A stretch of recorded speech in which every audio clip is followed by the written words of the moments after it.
এমনি চাইলে তো দেয় না। তো বাবা একটা গজল বলো, একটা গজল লাগিয়ে দিল ওকে। এখন গজলটা শুনতে শুনতে গ্রামের মানুষ আর বাড়ির মহিলারা একটু ভালো লাগলো। যখন ভালো লাগলো তখন কেউ একটু ধান চাল নিয়ে বাইর হয়ে ওদের ঝোলাতে দিতে লাগলো। মানে আপনি যদি গ্রামের মানুষকে খুশি করতে পারছেন তাহলে আপনাকে কিছু চাঁদা টাদা মানুষ দিচ্ছে, আর যদি না পারেন তাহলে কিন্তু কেউ বের করে না।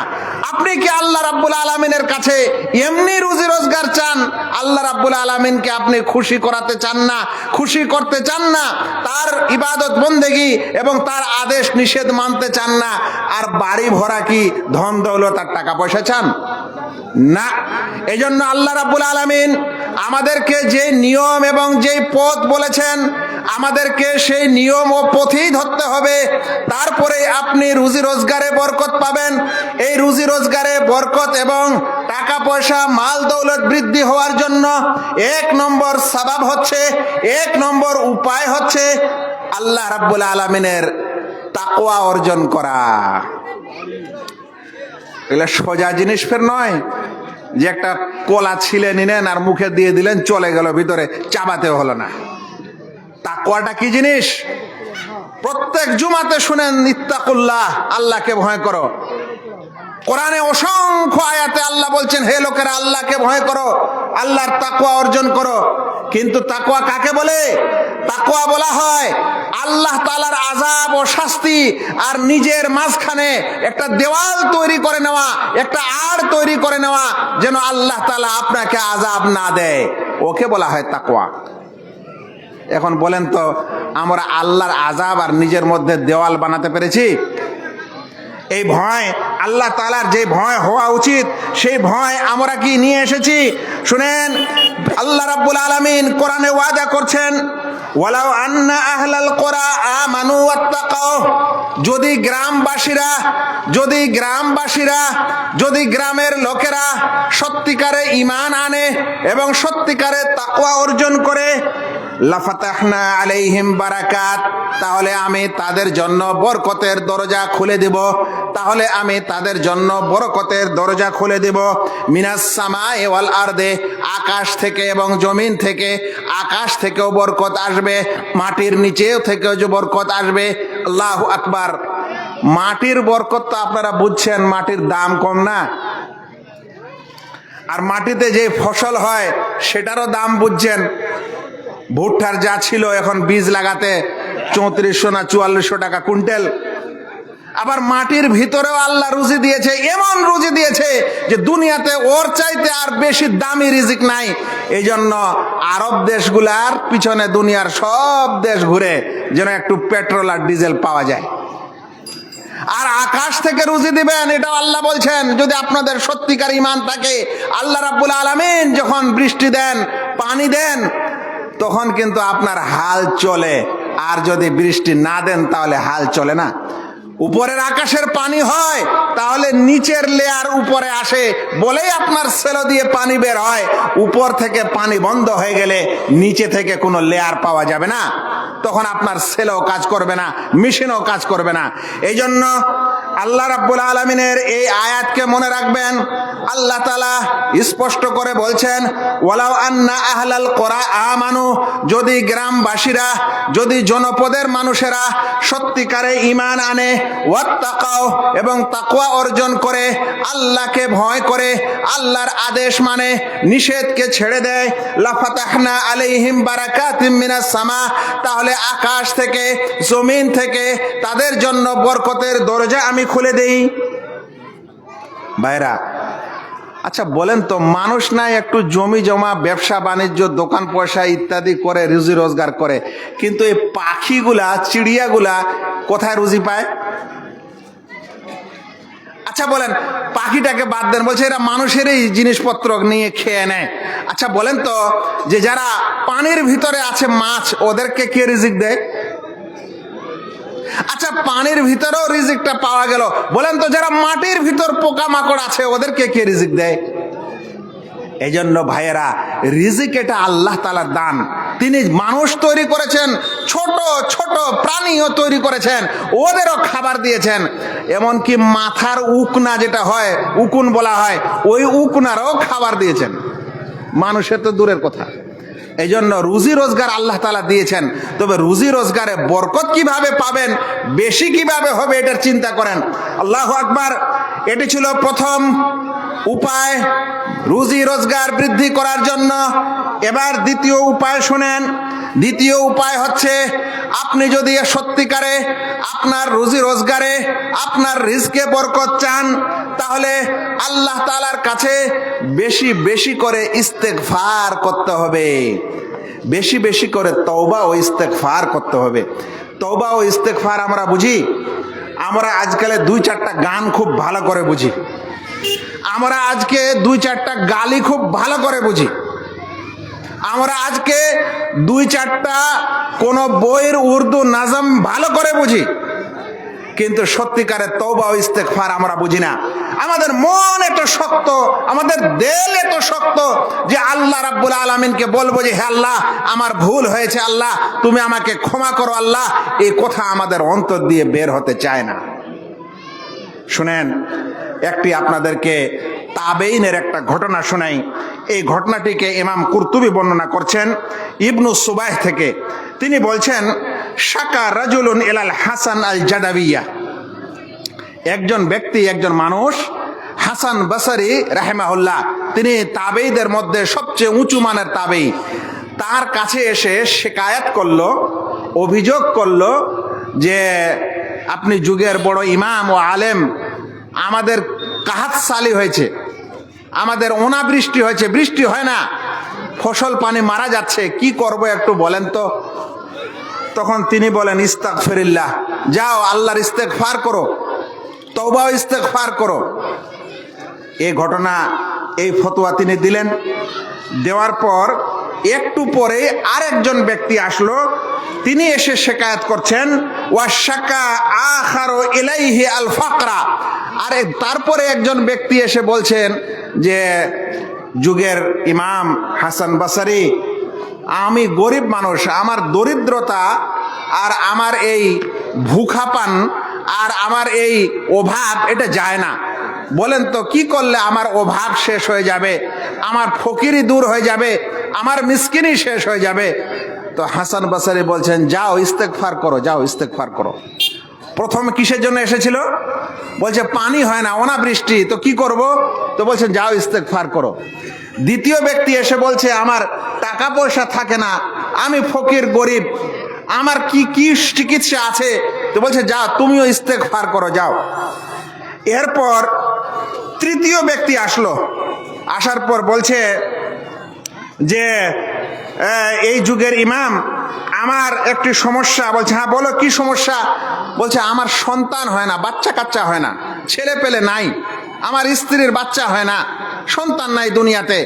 টাকা পয়সা থাকলে কি হবে, সন্তান না হলে মানুষের মন খুশি না। তখন হাসান বসরি বলছেন, যাও যাও যাও, ইস্তেগফার করো, ইস্তেগফার করো, তওবা ও ইস্তেগফার করো।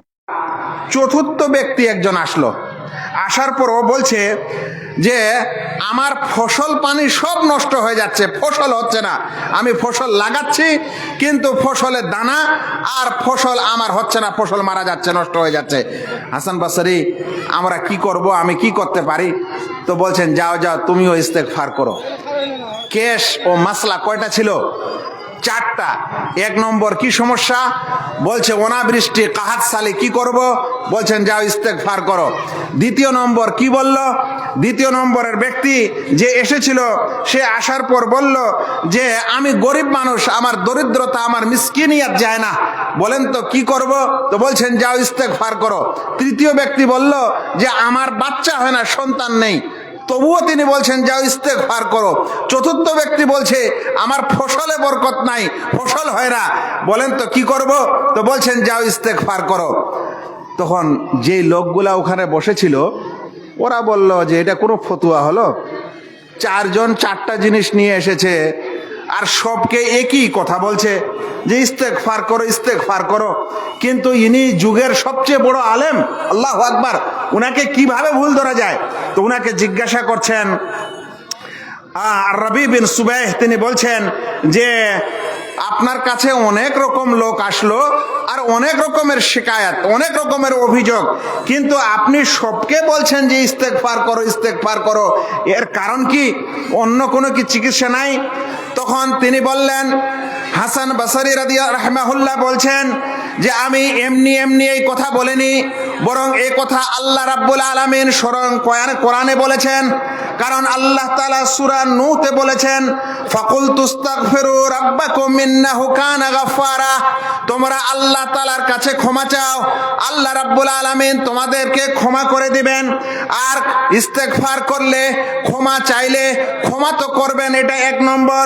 তারপরে বলছেন ইউরসিলিস সামা আলাইকুম মিদরারা, তোমাদের উপর আকাশ থেকে পানি বর্ষণ করবেন, বৃষ্টি দিবেন, পানি দিবেন, যেই বরকতের কারণে, যেই বৃষ্টির কারণে তোমাদের জমিনে আর তোমাদের জমিতে ফসল হবে, তোমাদের ফসল নষ্ট হবে না, আর তোমাদের অনাবৃষ্টিও হবে না, কাহাত সালিও হবে না। তারপরে বলছেন ওয়ায়ুমদিদকুম বিআমওয়ালিন ওয়া বানিন, এবং আল্লাহ রাব্বুল আলামিন এই ইস্তেগফার করলে তোমাদেরকে মদদ করবেন মাল সম্পদ দিয়ে এবং সন্তান দিয়ে, ছেলে পেলে দিয়ে, বানিন দিয়ে, অর্থাৎ যে মানুষের সন্তান হয় না তারা যদি দোয়া ও ইস্তেগফার করে আল্লাহ রাব্বুল আলামিন তাদেরকে সন্তান দিবেন। তারপরে বলছেন ওয়াজআল লাকুম জান্নাতিন ওয়াজআল লাকুম আনহারা, আল্লাহ রাব্বুল আলামিন তোমাদের জন্য বাগান করে দিবেন, নহর জারি করে দিবেন, নদী প্রবাহ করে দিবেন। আল্লাহু আকবার। বলেন তো ভাই, আল্লাহ তাআলা কি মিথ্যা বলেছেন? কিন্তু আমরা ইস্তেগফার করি, আমরা আল্লাহ রাব্বুল আলামিনের কাছে তওবা করি, আমাদের মুখ দিয়ে তওবা ও ইস্তেগফার বের হয়। কিন্তু সৌদি আরবের ঘটনা শুনেন, তাদের মোবাইলের রিংটংয়ে আছে ইমলা লাহাযাতিল ইন্তিদার বিকাসরাতিল ইস্তেগফার। এর মানে হলো যে খালি সময় যেগুলা, এই খালি সময়গুলোকে ইস্তেগফারে ভরে দাও, ইস্তেগফারে পরিপূর্ণ করে দাও। যখন এই খালি সময় পাওয়া যাবে তখনই বলবেন আস্তাগফিরুল্লাহ, আস্তাগফিরুল্লাহ, আস্তাগফিরুল্লাহ। ভাইরা একটা কথা মনে রাখেন, আপনি মুসলিম, আমরা আল্লাহ তাআলার প্রতি ঈমান এনেছি, তিনি আমাদের মাবুদ, তিনি আমাদের সত্য মাবুদ, তিনি আমাদের হক মাবুদ, তার ইবাদত করতে হবে। আপনি গোটা দিন 24 ঘন্টা দুনিয়ার সব কথা বলছেন, সব কাজ করছেন, কাস্টমারের সাথে ডিল করছেন, মানুষের সাথে কথা বলছেন, বাচ্চাদের সাথে কথা বলছেন, স্ত্রীর সাথে ভালোবাসার কথা বলছেন, গ্রামের মানুষের সাথে কথা বলছেন। আল্লাহ রাব্বুল আলামিনের গুণগান ও ইস্তেগফার আপনার ঠোঁটে আর মুখে নেই। বলেন তো কিভাবে আল্লাহ আপনার সব কাজে বরকত দিতে পারে? সেজন্য ইস্তেগফার এবং এ তাসবিহ ও তাহলিল, এটা মুমিন মানুষ আল্লাহ রাব্বুল আলামিনের সাথে সম্পর্ক করে। প্রিয় নবী মুহাম্মদ মুস্তাফা সাল্লাল্লাহু আলাইহি ওয়াসাল্লামের সম্পর্কে তার স্ত্রী আয়েশা রাদিয়াল্লাহু তাআলা আনহা বলছেন, কানা রাসূলুল্লাহ সাল্লাল্লাহু আলাইহি ওয়াসাল্লাম ইস্তাগফিরুল্লাহ ইয়াযকুরুল্লাহ আলা কুল্লি আহয়ানি, তিনি সব সময় আল্লাহ তাআলার জিকির আজকার করতেন।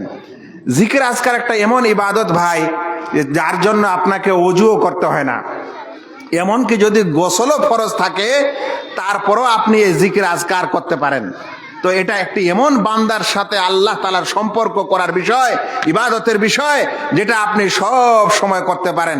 কিন্তু আমাদের মুখ দিয়ে ইস্তেগফার ছাড়া বাকি সব বের হয়, ইস্তেগফার বের হয় না। তবে ইস্তেগফার করলে আপনার জমি জমায় ফসল হবে, রিজকে বৃদ্ধি হবে, সন্তান পাবেন, আপনার অনাবৃষ্টি, কাহাত সালি এবং আপনার দরিদ্রতা, আপনার ফকিরি ও মিসকিনি আল্লাহ রাব্বুল আলামিন দূর করে দিবেন। এ কথা তিনি নিজেই বলেছেন সূরা নূহ আয়াত নম্বর 10 থেকে 11। ভাইয়েরা, এটি ছিল রিজক বৃদ্ধি হওয়ার দ্বিতীয় কারণ। এবার রিজক বৃদ্ধি করার আর একটা কারণ শুনেন, যেটাতে আমাদের কারো ছাড় নাই। রিজক বৃদ্ধি হয়, রিজক বাড়ে যদি কোনো মানুষ রিশতাদারি বজায় রাখে, আত্মীয়তার সম্পর্ক বজায় রাখে। রিশতেদারি আজকাল নাই। আজ সবচেয়ে বড় রিশতেদার যিনি হচ্ছেন বাবা মা, তার সঙ্গে সন্তানদের সম্পর্ক নাই। আজ সবচাইতে বড় সম্পর্ক খালা খালু, ওদের সাথে সম্পর্ক নাই। ফুফা ফুফি তাদের সাথে নাই। চাচা চাচি তাদের সাথে নাই, ভাই ভাতিজাদের সাথে নাই, এক মানুষ এক রাস্তা দিয়ে আরেক মানুষ এক রাস্তা দিয়ে, এমনকি বাবা ও ছেলের মধ্যে ঝগড়া, ভাই ভাইয়ের মধ্যে ঝগড়া। দেখা গেল নিজের বন্ধুদের সাথে ও মোড়ে খুব আরামে গল্প করছে, খোশ মিজাজে গল্প করছে, মাশাআল্লাহ চায়ে একদম 10 টাকার চা ভালো করে চুস্কে দিয়ে টান দিচ্ছে, খুব মজার গল্প করছে, কিন্তু ওখানে নিজের ভাই আছে, মুখ দিয়ে সালামটা পর্যন্ত বের হয় না। নিজের চাচা আছে, কোনোদিন তাকে হাত ধরে বসিয়ে এক বেলার কিছু খাওয়াবে বা কোনো একটা ভালো কথা বলবে, মানুষের মধ্যে এই ব্যবহার আর নাই। এটাকে বলা হয় সিলা রহমি, এটাকেই বলা হয় আত্মীয়তা। যদি মনে রাখেন, যে মানুষ আত্মীয়তা বজায় রাখে, সিলা রহমি বরকরার রাখে, এই মানুষের রুজি রোজগারে আল্লাহ রাব্বুল আলামিন বরকত দেন। আর যে এই সিলা রহমি, যে এই আত্মীয়তা, যে এই রিশতেদারি কেটে দেয়, নষ্ট করে দেয়, আল্লাহ রাব্বুল আলামিন তার রিজকের বরকত উঠিয়ে নেন, রিজকের বরকত তুলে নেন। আজ তো আমরা এরকম মানুষ যে যদি আপনি আর আমি একটু বড়লোক হয়ে গেছি, মানে 1-2 তলা বাড়ি বানিয়েছি একটু পাথর টাথর দিয়ে আর বিশেষ মানে সানমাইকা দিয়ে, আর অন্যদিকে যদি কোনো একজন রিশতেদার নিজের যদি গরিব দুঃখী থাকে, তাহলে কিন্তু বিয়ে শাদীর সময় চিঠিটাও আমরা ওদেরকে দিতে চাই না, দাওয়াতটাও গিয়ে আমরা ওদেরকে দিতে চাই না। এটা হয়েছে আমাদের আজকালকের রিশতেদারের অবস্থা। শুনেন, প্রিয় নবী মুহাম্মদ মুস্তাফা সাল্লাল্লাহু আলাইহি ওয়াসাল্লাম কি বলছেন। আবু হুরায়রা রাদিয়াল্লাহু তাআলা আনহু থেকে বর্ণিত, তিনি বলেন, আল্লাহ রাসূল সাল্লাল্লাহু আলাইহি সাল্লাম বলেছেন, মান আহাব্বা আন ইউবসাতা লাহু ফি রিজকিহি, যে মানুষ চায় যে তার রিজিক যেন বাড়ে, যে মানুষ চায় যে তার রিজিক বেশি হোক, তার রিজিক বৃদ্ধি পাক, তাহলে কি করতে হবে? ওয়া আন ইউনসা লাহু ফি আসারিহি, আর তার জিকিরে খায়ের এই দুনিয়াতে বাকি থাক। এই দুইটা জিনিস যদি কেউ চায়, একটা চায় রিজিক বৃদ্ধি হোক, রিজিক বেশি হোক, আর দ্বিতীয়টা চায় যে দুনিয়াতে মানুষ তার মৃত্যুর পর তাকে স্মরণ রাখুক।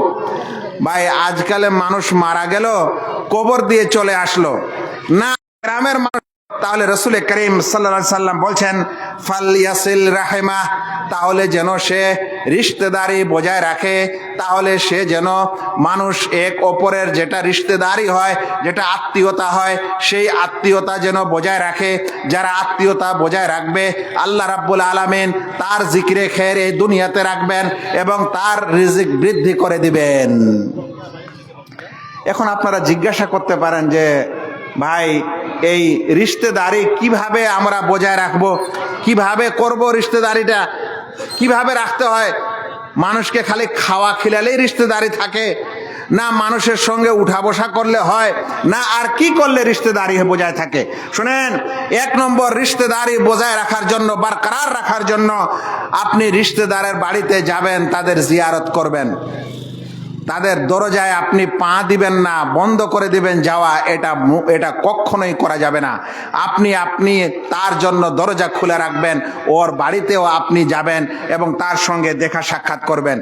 তারপরে তার সম্পর্কে, যদি তার অবস্থা এবং তার ইত্যাদি সম্পর্কে আপনি জিজ্ঞাসা করবেন যে ভাই, আমার নানা, আমার খালা, আমার চাচা, আমার বাবা, আমার মা, আমার অমুক, আমার তমুক, তারা কেমন আছে, তাদের অবস্থা কেমন আছে, এটা জিজ্ঞাসা করবেন।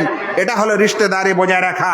আর রিশতেদারি বজায় রাখা হচ্ছে, কোনো রিশতেদার যদি অসুখ হয়, বিমার হয়, তাহলে আপনি তার জিয়ারত করবেন, তার ইয়াদত করবেন।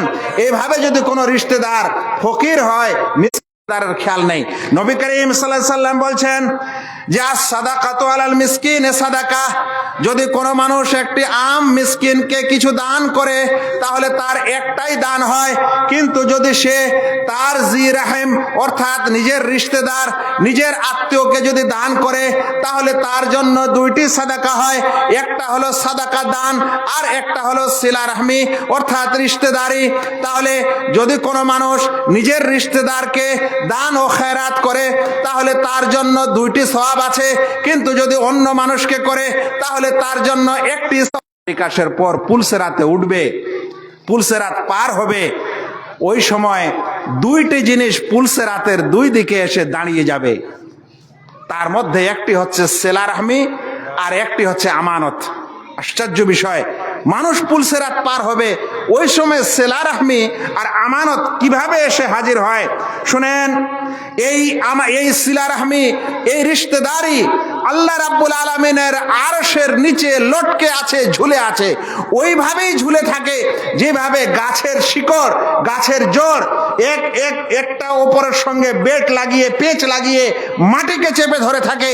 এইভাবে এই সিলা রাহমি, এই রিশতেদারি আরশের নিচে ঝুলে আছে। প্রিয় নবী মুহাম্মদ মুস্তাফা সাল্লাল্লাহু আলাইহি সাল্লাম বলছেন, আর রাহিমু মুআল্লাকাতুন বিল আরশে, এই সিলা রাহমি আরশে লটকানো আছে, আরশে ঝুলে আছে।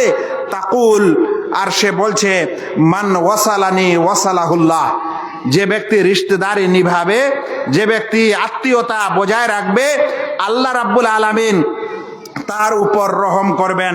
ওয়ামান কাতাআনি কাতাহুল্লাহ, আর যে ব্যক্তি এই রিশতেদারি কেটে দিবে, রিশতেদারি নষ্ট করে দিবে, আল্লাহ রাব্বুল আলামিনও তার উপর রহম করবেন না, তার উপর রহম করাকে কেটে দিবেন।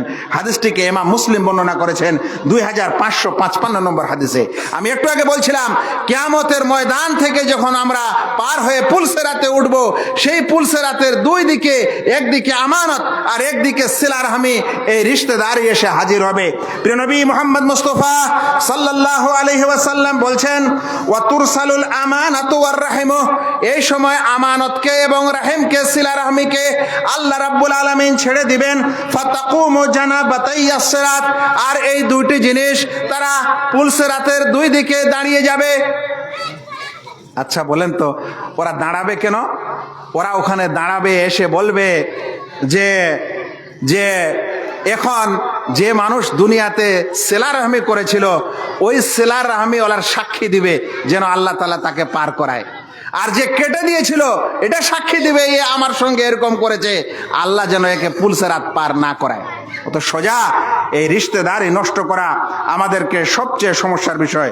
আপনারা আমাকে যখন শুরুতে বলতেন না, আমি ওই হিসাবে মওজুটা ঠিক করে নিতাম। 5 মিনিট আরো লাগবে আমার কথাগুলো শেষ করার জন্য।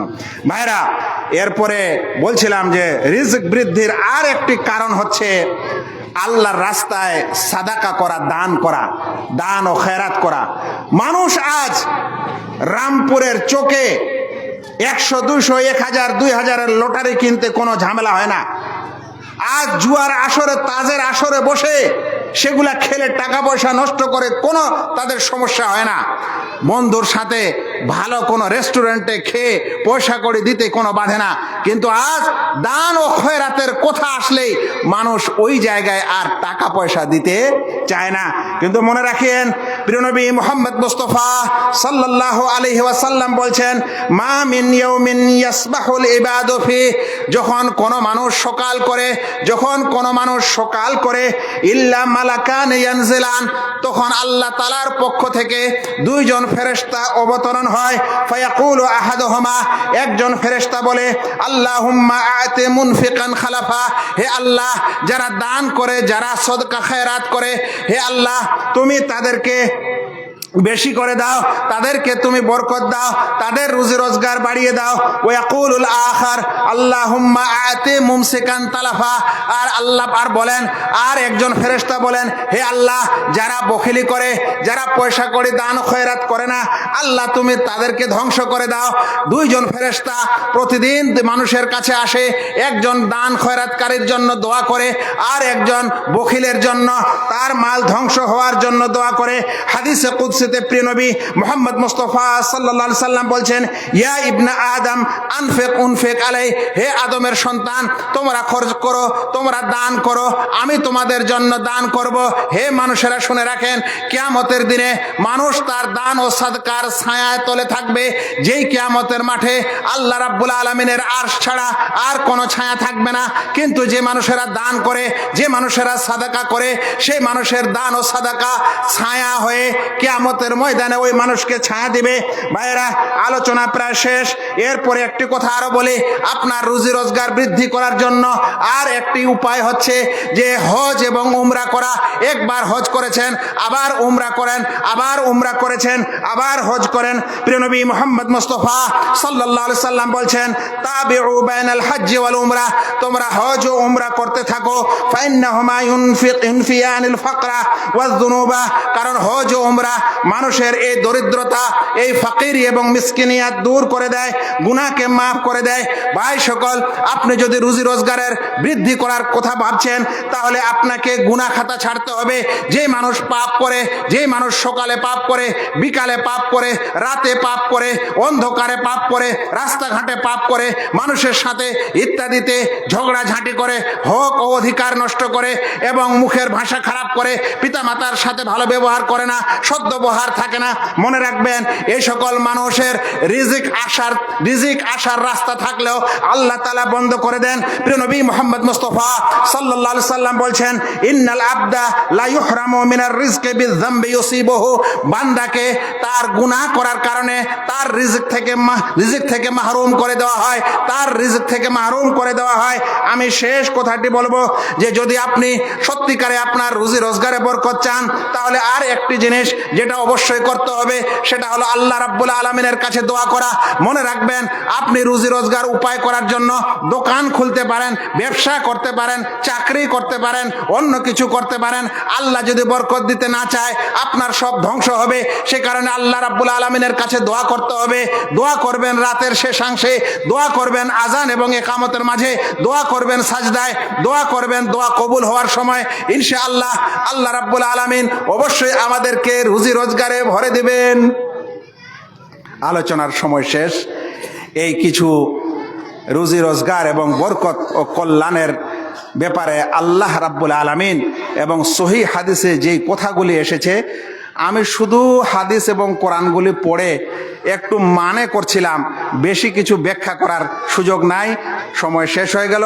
আল্লাহর কাছে দোয়া করি, আল্লাহ যেন এই গ্রামের প্রত্যেক মানুষ যারা এই জালসা করেছেন, আয়োজন করেছেন, ইন্তজাম করেছেন, আল্লাহ যেন তাদের এই আমলকে কবুল করেন।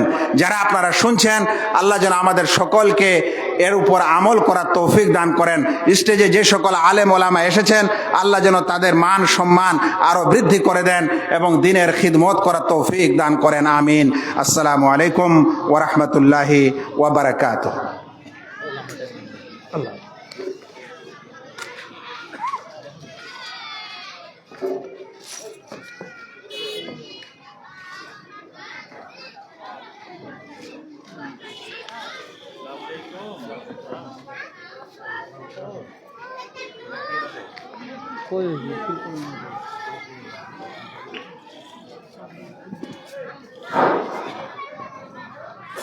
बहुत बहुत शुक्रिया।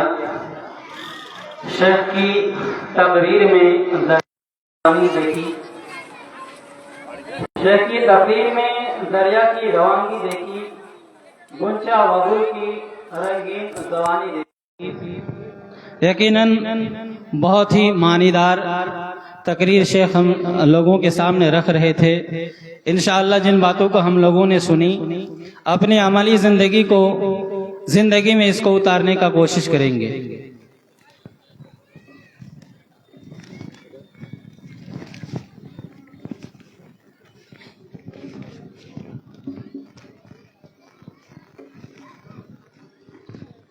अब इस प्रोग्राम को मुसलसल आगे बढ़ाते हुए हम आप लोगों के सामने एक दूसरे खतीब को रूबरू करने के लिए जा रहा हूं।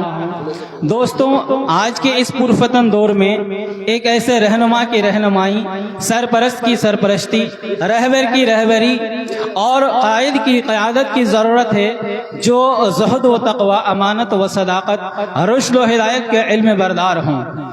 अल्हम्दुलिल्लाह सुम्मा अल्हम्दुलिल्लाह, शेख में ये सारी की सारी सिफतें मौजूद हैं। अब मैं बड़े ही अदब व एहतराम के साथ हम सब के मुशरिफ व मुरब्बी, जो कि गुलिस्तान इल्म व उलूम के हर पल के निगहबान हैं और कड़ी धूप के अब्र करम का आस्थान है, जिनका खून व जिगर आज के हर उस जीनत से टपक रहा है जिनकी जागती रात और दीन की कड़ी मेहनत रोशन और पुरसुकून इजलास का सबब बना हुआ है। मेरा इशारा शेख जनाब मुजम्मिलुल हक अल मदनी से है। शेख से गुजारिश है کہ اسٹیج پر تشریف لائیں۔ شیخ کو میں ایک شعر کے ساتھ دعوت دینا چاہوں گا۔ باہنر ہیں پر اثر ہیں قوم کے رہبر ہیں آپ، باہنر ہیں پر اثر ہیں قوم کے رہبر ہیں آپ، کہکشاں ہیں پھول ہیں خوشبو عنبر ہیں آپ، آئے ہیں محفل میں خطابت کا چراغ ضوء لیے، باعث فخر چمن میں شمع روشن ہیں آپ۔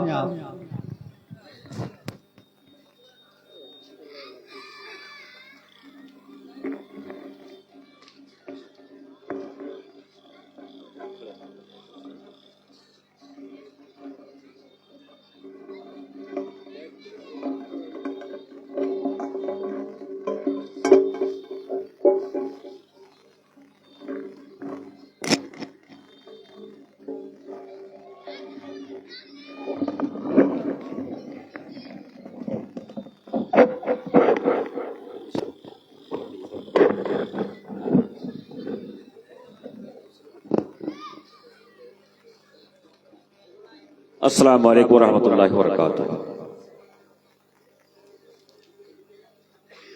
الحمد للہ رب العالمین والصلاة والسلام علی سید المرسلین نبینا محمد وعلی آلہ وصحبہ اجمعین وبعد۔ اعوذ باللہ من الشیطان الرجیم، بسم اللہ الرحمن الرحیم۔ انما یأمر مساجد اللہ من آمن باللہ والیوم الآخر واقام الصلاة وآتى الزکاة ولم یخش الا اللہ فعسى اولئک ان یکونوا من المہتدین۔ وقال النبی صلی اللہ علیہ وسلم من بنى للہ مسجدا یبتغی بہ وجہ اللہ بنى اللہ لہ بیتا فی الجنہ، رواہ البخاری۔ معزز و محترم علماء کرام اور سامنے بیٹھے ہوئے بزرگوں، نوجوانوں، عزیز بچوں اور ہماری بہن بیٹیاں، اللہ رب العزت کے حمد و شکر کے بعد میں شکر گزار ہوں کہ اس بستی اور گاؤں نے اور ان کے ذمہ دار نوجوان ممبران نے دین کے فروغ، تعمیر و ترقی اور سماج کو دین کی باتیں سننے اور سنانے کے لیے آج کی رات بطور خصوص جلسہ بلایا۔ میں اللہ تعالیٰ سے دعا گو ہوں کہ اللہ رب العزت اس جلسہ کو بابرکت اور کامیاب بنائے، اللہم آمین۔ بزرگوں، نوجوانوں، جو خطیب باہر سے ہیں انشاءاللہ ان کی باتیں، وعظ، نصیحتیں ہم لوگ سنیں گے، تاہم دو باتیں میں صرف عرض کروں گا۔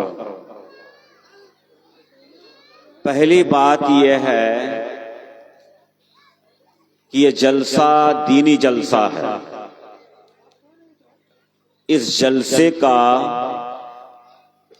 میلہ ٹھیلا بازار سے کوئی تعلق نہیں، لیکن ہمارا سماج جدھر جا رہا ہے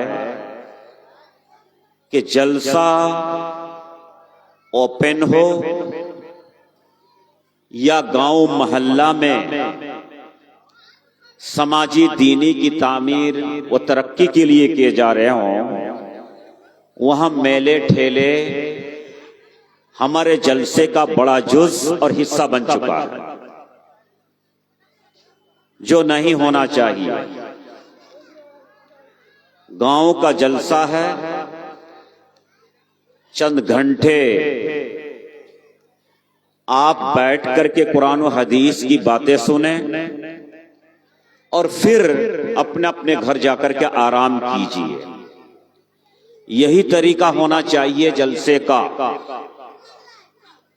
میں پوچھنا چاہتا ہوں اپنے سماج کے لوگوں سے کہ جن دکانوں کو آپ نے یہاں جگہ دیا ہے، میں سمجھتا ہوں کہ آپ روزانہ ان دکانداروں کو بھی دیکھتے ہیں اور وہ سماج سے بھی آپ فائدہ اٹھاتے ہیں.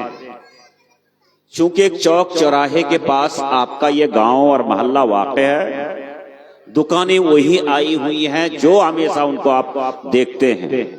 لہذا اس کو خصوصی طور پر آج کے اس دینی پروگرام میں لا کر کے جو خلل ڈال رہے ہیں اور ہمارے جوان بیٹے اور بیٹیاں جو کبھی اختلاط کا موقع نہیں ہوا تھا اسے موقع دے رہے ہیں، یہ قطعی طور پر ہمارے اس جلسے کے بے برکتی کی علامت ہے. اس لیے میں اپنے جوان بچوں سے کہنا چاہوں گا، گاؤں کے ذمہ داران سے کہنا چاہوں گا، بہن بیٹیاں سے بھی کہنا چاہوں گا کہ دین کی خاطر قرآن حدیث کی محبت میں آپ مجلس سے بیٹھ جائیے، اس لیے کہ یہ مجلس بڑا مبارک مجلس ہے. صحیح حدیث کے اندر وارد ہے کہ جب اللہ کا ذکر و اذکار سننے اور سنانے کے لیے جہاں لوگ ایک جگہ جمع ہوتے ہیں تو وہاں اللہ کے فرشتے حاضر ہوتے ہیں اور ان کے لیے دعائیں مغفرت کرتے ہیں، اللہ تعالیٰ کے یہاں ان کا چرچا کرتے ہیں. اور حقیقت یہ ہے صحیح حدیث کی روشنی میں کہ جہاں دین کی باتیں، قرآن حدیث کی باتیں، ایمان کی باتیں ہوتی ہیں، در حقیقت آخری نبی محمد رسول صلی اللہ علیہ وسلم کا میراث اور خزانہ وہی بڑھتا ہے. ایک صحیح حدیث کے اندر ہے کہ حضرت ابو ہریرہ رضی اللہ تعالی عنہ مارکیٹ میں جا کر کے لوگوں کا اعلان کر رہے تھے کہ اے لوگو، تم لوگ مارکیٹ میں خرید فروخت میں مشغول ہو اور اللہ کے رسول کا میراث دیکھو مسجد میں تقسیم ہو رہا ہے. لوگ سمجھے کہ اللہ کے نبی کا میراث ترکہ مسجد میں تقسیم ہو رہا ہے تو یہ موقع ہمارے ہاتھ سے نہیں جانا چاہیے. سب چھوڑ چھاڑ کے دوڑ کے مسجد میں چلے آئے تو وہاں دیکھا کہ کچھ لوگ جمع ہو کر کے ایک دوسرے کو نصیحت کا کام کر رہے ہیں، قرآن حدیث پڑھ کے سمجھا رہے ہیں یا ذکر و اذکار میں وہ مشغول ہیں. وہاں کوئی چیز نہیں دیکھا سونا اور چاندی کہ وہاں کوئی بک رہا ہو یا یہ کہ اس کو تقسیم ہو رہا ہو، یہ چیز نہیں پایا. نبی کریم صلی اللہ علیہ وسلم آپ اپنے پیچھے کوئی درہم و دینار چھوڑ کے نہیں گیا بلکہ اپنا علم نبوت کو چھوڑ کے گیا. واپس جا کر کے حضرت ابو ہریرہ سے کہا کہ آپ نے تو کہا تھا کہ مسجد میں اللہ کے نبی کے میراث تقسیم ہو رہے ہیں، یہاں تو ہم لوگوں نے کچھ دیکھا نہیں. کہا دیکھا نہیں، وہاں دیکھا نہیں. لوگ جو ہے ایک دوسرے کو تعلیم دے رہے تھے، سکھا رہے تھے، واعظ نصیحت کر رہے تھے، وہ آپ نے دیکھا نہیں. کہا یہ تو دیکھا لیکن درہم و دینار، روپے پیسے بڑھتے ہوئے نہیں دیکھا. حضرت ابو ہریرہ رضی اللہ تعالیٰ عنہ نے فرمایا اور کہا یہی ہے میراث نبی صلی اللہ علیہ وسلم. آپ صلی اللہ علیہ وسلم کے ترکہ اور میراث یہی ہے. تو بزرگ دوستو، یہ ترکہ نبی کریم صلی اللہ علیہ وسلم کا میراث قیامت تک بڑھتا رہے گا جب آپ خلوص کے ساتھ، اخلاص کے ساتھ، للہیت کے ساتھ ایسے مجلسوں میں حاضر ہوں گے اور علماء کرام کے مادھم سے دین کو سیکھیں گے اور جانیں گے اور اپنے قلب اور دلوں کے اندر اتاریں گے. اس لیے میں گزارش کرنا چاہتا ہوں کہ آپ سارے سمجھدار لوگ ہیں، جہاں آپ مارکیٹوں میں گھوم رہے ہیں یا یہ کہ اس کے ذریعے سے ہمارے بیٹیوں کو چہل پہل کا ایک موقع مل جاتا ہے، انہیں بھی وہاں سے ہٹائیے اور آپ بھی مجلس میں آ کر کے بیٹھ کر کے بادب طریقے سے آپ اس مجلس کو کامیاب بنائیے. نمبر 1. نمبر 2 جس کی طرف میں اشارہ کرنا چاہتا تھا آیات کریمہ کے مادھم سے کہ دیکھیے اللہ رب العزت نے ہم تمام انسان کو، بنی آدم کو اللہ رب العزت اپنی عبادت کے لیے پیدا کیا ہے. कुरान करीम के अंदर इरशाद है, वमा खलक़तुल जिन्न वल इंसा इल्ला लियअबुदून, मैंने जिन्न इंसान को मेरी इबादत के लिए पैदा किया है। और इबादत में अहम तरीन इबादत वो नमाज है, और नमाज के इकामत, नमाज जमात के साथ कायम करने का महल उकू और जगह मस्जिद है। इसीलिए मस्जिद अल्लाह रब्बुल इज्जत का घर, यानी इस मकाम को अल्लाह रब्बुल इज्जत ने अजमत दी, शराफत दी, बरकत दी, बड़ाई दी, किबराई दी, इसलिए कि ऐसे मकाम में अल्लाह रब्बुल इज्जत के सबसे बड़ी इबादत, जिस इबादत के बगैर कोई इबादत अल्लाह ताला के यहाँ मकबूल नहीं, मंजूर नहीं, काबिल कबूल नहीं, वह इबादत इस मस्जिद के अंदर अदा की जाती है। मस्जिद बैतुल्लाह, अल्लाह रब्बुल इज्जत कुरान हकीम के अंदर फरमाता है, इन्नमा यअमुरु मसाजिदल्लाह मन आमन बिल्लाहि वल यौमिल आखिर। ये मस्जिद निर्माण करता है, बनाता है और मस्जिद को आबाद करता है कौन? मन आमन बिल्लाह, जो अल्लाह पर जिनका ईमान होता है, आखिरत पर ईमान होता है। लिहाजा मस्जिद की तामीर आपके ईमान की बड़ी खूबी और बड़ी दलील है। बता दोस्तों,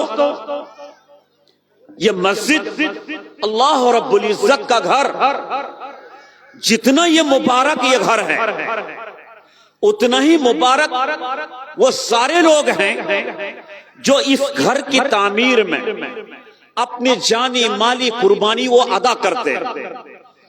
नबी करीम सल्लल्लाहु अलैहि वसल्लम जब मक्के से हिजरत करके मदीना पहुंचे, आपने उलमाए किराम की ज़बानी बातें सुना, हिजरत का वाक़या। कुफ्फार मुशरिकीन जो मक्के में रहा करते थे, इनके डर और खौफ से वो चुपके से भाग जाते थे अपनी जान को लेकर के।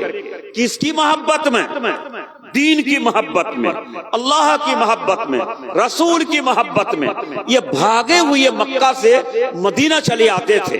मक्का और मदीना की मसाफत और दूरी अब भी अगर सीधे रास्ते से जाएंगे 450 किलोमीटर, यहां से लगभग आपका कलकत्ता। इतनी मसाफत पैदल, नंगे बदन, नंगे सर, नंगे पांव हिजरत करके मदीना पहुंचते हैं। नबी करीम सल्लल्लाहु अलैहि वसल्लम का हिजरत का वाकया भी ऐसी है।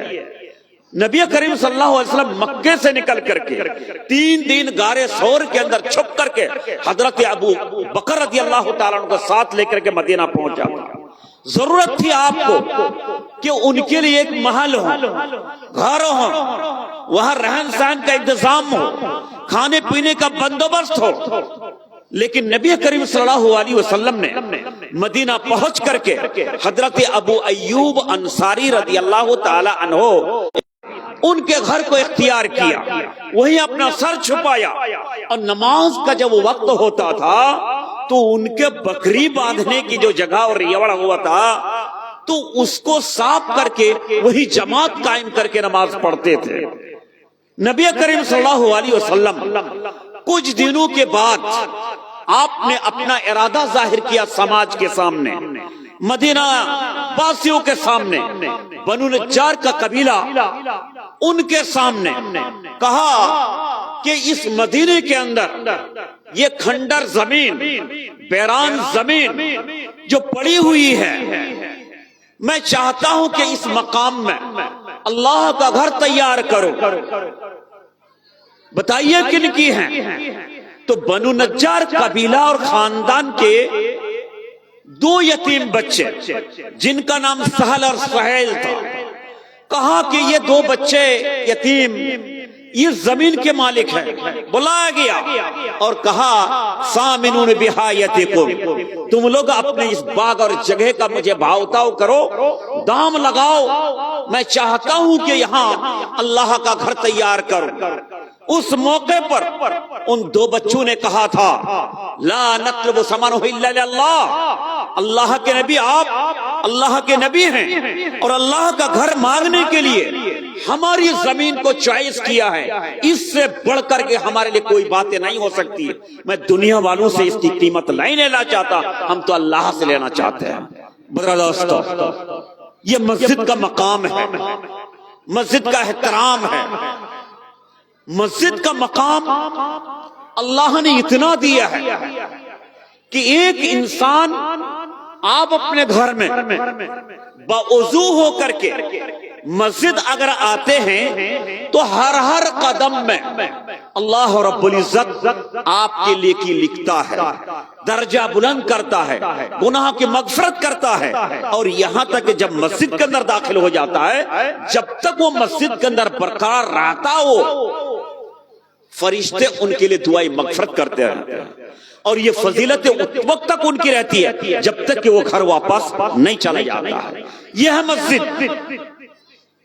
मस्जिद वो मकाम है जो जन्नत जाने का स्टेज, जन्नत का स्टेशन, जिस तरह से आप अगर दिल्ली का सफर करना चाहते हैं तो फ्लाइट से अगर जाना चाहेंगे तो बागडोरा जाइए, अगर ट्रेन का सफर करना चाहते हैं तो आप स्टेशन पहुंचेंगे, तब आपको वहां से ट्रेन का इंतजाम होगा, फ्लाइट का इंतजाम होगा, तो अपनी मंजिल को पहुंच सकते हैं। लेकिन कोई इंसान इरादा बना लिया कि हम जाएंगे दिल्ली, लेकिन घर में आप अपना सामान के साथ तैयार हो गए और वही बैठे हैं, तो कभी भी आप दिल्ली पहुंचने वाले नहीं।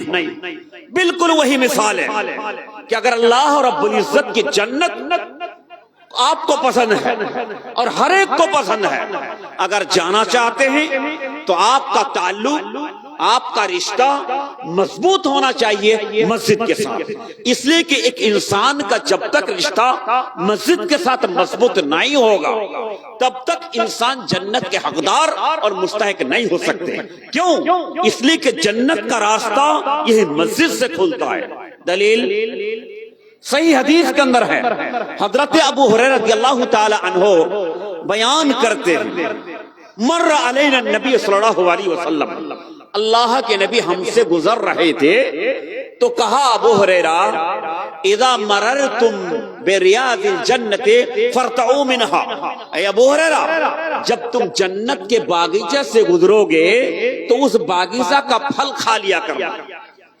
हजरत अबू हुरैरा रज़ियल्लाहु ताला अन्हु परेशान हो गई कि मदीने में जन्नत का बागीचा, यहां मुश्किल से खजूर के कई पेड़े होते हैं, फसल नहीं होता यहां पर, जन्नत का बागीचा आया कहां से? कहा, अल्लाह के नबी, मा रियाजुल जन्ना, जन्नत का ये बागीचा है कहां? कहा, यही मसाजिद, ये मस्जिद है, जन्नत का बागीचा है। कमारत वहा, अल्लाह के नबी, तो फिर हम जन्नत का फल कैसे खाएंगे? कहा, उस मस्जिद में तुम जाके अल्लाह का जिक्र अदा करो, नमाजें अदा करो, तो यही जन्नत के फल खाने के मुताबिक है। बदर दोस्तों, बिल्कुल वाज़ेह इशारा कि अगर एक इंसान अगर जन्नत पाने का हक बन लेना चाहता है, उन्हें जन्नत पसंद है, जन्नत जाना चाहता है, तो अपना रिश्ता मजबूत करना होगा उस मस्जिद के साथ जहां से जन्नत का रास्ता खुलता है। मेरे दोस्तों, मस्जिद की बड़ी फजीलत है, घंटों घंटों आप बयान करते जाइए, लेकिन इस मस्जिद की फजीलत के सबसे अहम सबब क्या है?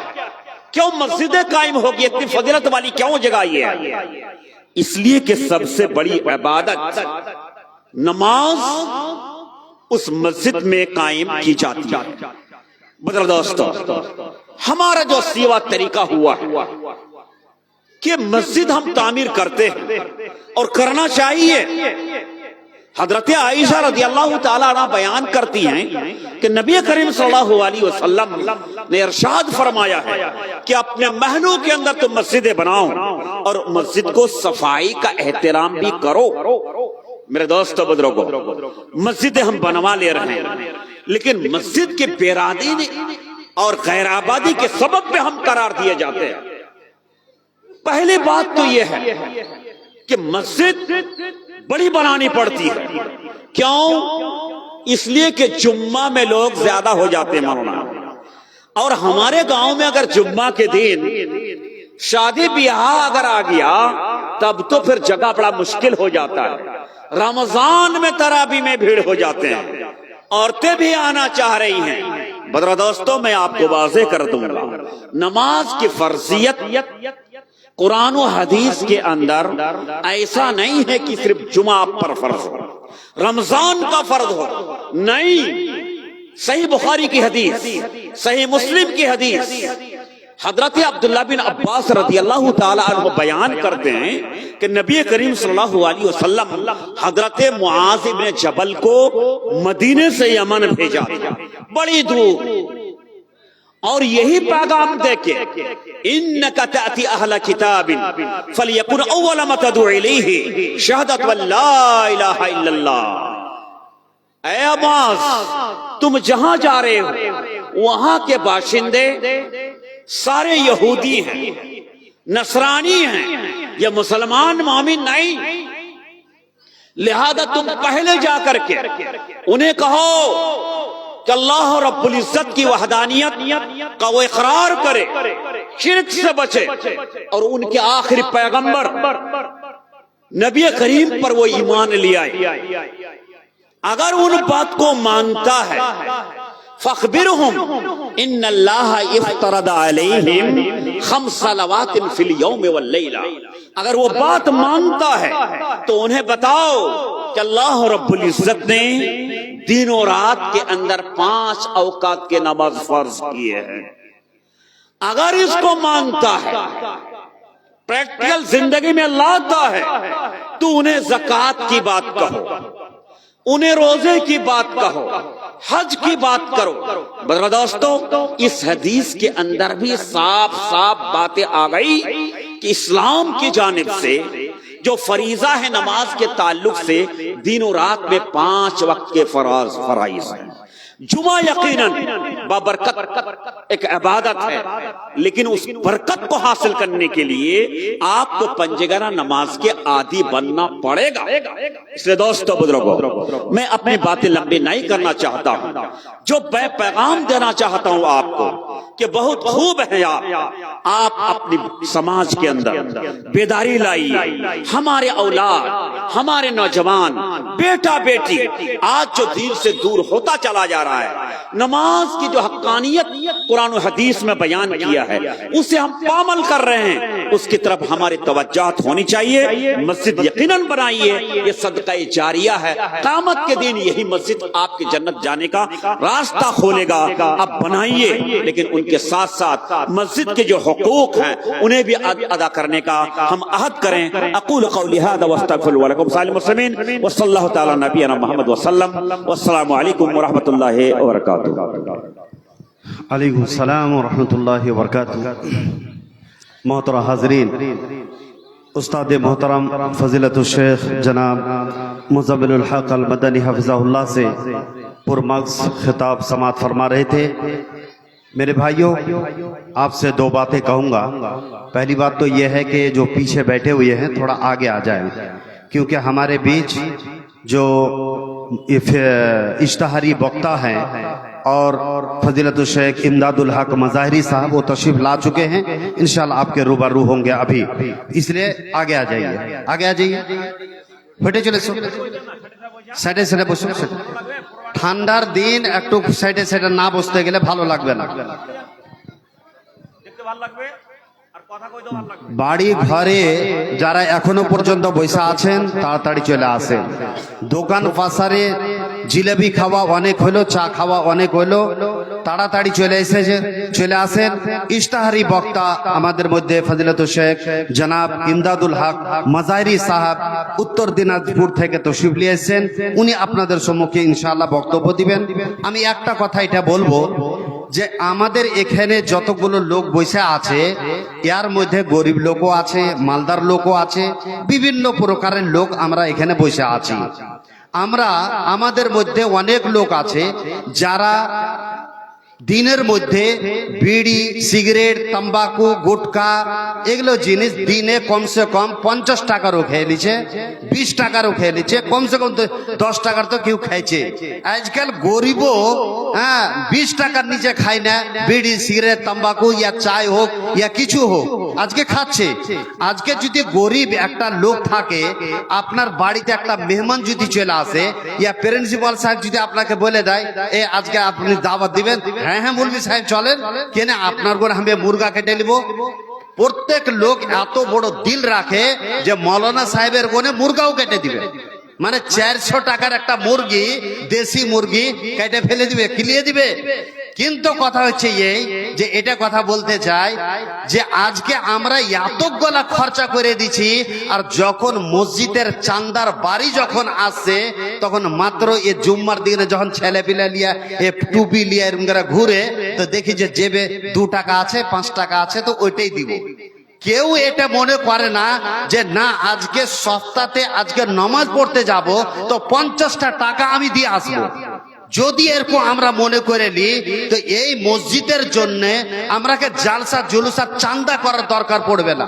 যদি এইভাবে চান্দা আমরা প্রত্যেক শুক্রবারের দিন 100 টাকা ইয়া 50 টাকা যদি দিতে থাকি তো দরকার পড়বে না। এই জন্য আমি অনুরোধ করব যে এই মসজিদের উপলক্ষে এই জালসাটা করা হয়েছে, আপনাকে যদি 1 মাসের তানখা, আমাদের মধ্যে জজবা হওয়া চাই যে যদি 1 মাসের তানখা যদি লেগে যায়, বছরে একটা জালসা হয়েছে তো আমি 1 মাসের তানখা এই মসজিদের কোনে হেবা করে দেব, এই মসজিদকে সাদকা করে দেব, দান করে দেব। এরকম জজবা দিয়ে উঠতে গেলে ইনশাআল্লাহ আব্দুর রকিব মাদানী সাহেবের কাছে অনেক কিছু বক্তব্য শুনলেন, ইনশাআল্লাহ আল্লাহ তাআলা আসমান আর জমিনের দরওয়াজাকে রিজকের দরওয়াজা খুলে দিবে।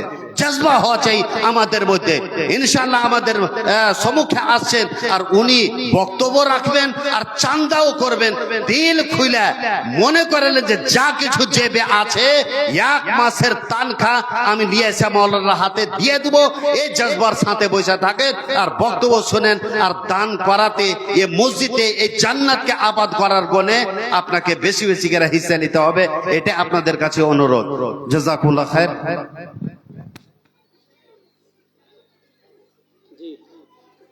जी माशाअल्लाह, ऐसा लग रहा है कि हम लोगों का आज का ये जलसा धीरे धीरे कामयाबी की ओर कदम बढ़ा रहा है।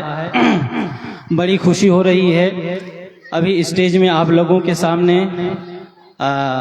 एक बहुत ही ख़ास शख्स मौजूद हैं जिनका नाम डॉक्टर जान आलम है और जो किशनगंज पश्चिम पाली में क्रीब्स हॉस्पिटल के डायरेक्टर हैं। ये अपने प्रोफेशन में गरीबों, मजलूमों और लाचारों को ध्यान में रखते हैं। ये उनकी ख़ास क्वालिटीज़ में शामिल हैं। मेरे भाई को मैं इस स्टेज के साथ सिर्फ 5 मिनट के लिए जोड़ना चाहूँगा। उनको एक शेर के साथ दावत देना चाहूँगा। भलाई, खैर खाही, वफादारी व इसारी। भलाई, खैर खाही, वफादारी व इसारी। नबी के जानिसारों की यही खसलत है, आदत है। मिली है जो वरासत में नबी के 4 यारों से। सदाकत है, अदालत है, सखावत है, सजावत है। जी हाँ, ये चारों क्वालिटीज़ सदाकत, अदालत, सजावत और सखावत मेरे भाई के अंदर मौजूद हैं। तो सिर्फ 5 मिनट के लिए आप लोगों से रूबरू होंगे।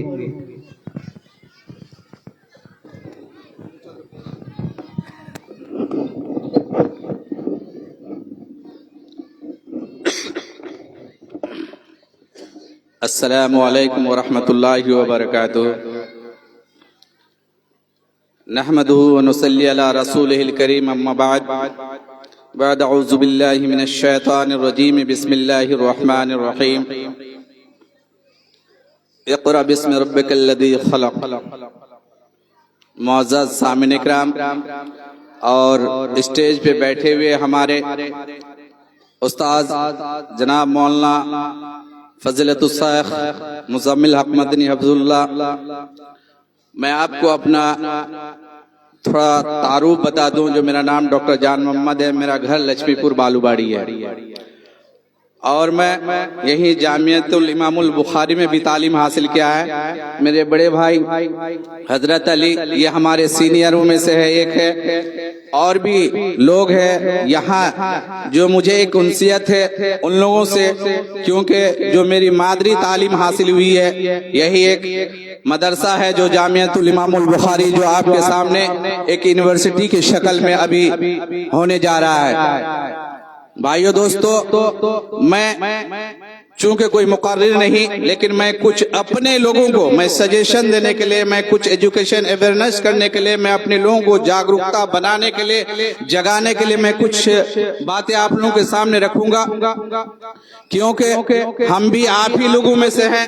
हम भी कोई बड़े शहंशाह या बड़े घराने या बड़ी सिटी जैसे वहाँ पैदा नहीं हुए हैं। हम लोग के अंदर एक चीज की कमी है, अगर इस चीज को अगर हम लोग दूर कर ले तो हम लोग कहीं भी हुकूमत कर सकते हैं, कहीं का भी हाकिम बन सकते हैं। अगर हम अपने रवैया को, अपनी चीजों को चेंजिंग नहीं करें, अगर हमारी जो चीजें हैं हमारे अंदर उस चीज को हम दूर ना करें तो हम पीछे के पीछे रह जाएंगे। क्योंकि हमारी हिस्ट्री का अगर देखा जाए तो हम एक दफा का सिपहसालार और हम लोग मेहनती और हर जगह हुकूमत करने वालों में से है। लेकिन आज अगर हम पीछे हैं, आज अगर हम किसी के पीछे पड़े हुए, आज हमारा अगर कोई नुमाइंदा नहीं है तो वो सिर्फ और सिर्फ हमारे अंदर की कमी है। आज हम दूसरों की गुलामी, दूसरों की हुकूमत को हम लोग झेल लेते हैं, लेकिन आज अपने लोगों को आगे बढ़ते हुए नहीं देखना चाहते हैं। भाइयों दोस्तों, बढ़ने के लिए तीन चीज की जरूरी है, एक एजुकेशन, एक इल्मी, एक मासी, एक सियासी। तीनों चीज अगर हमारे अंदर नहीं है तो हम लोग कहीं का नहीं रहने वाले,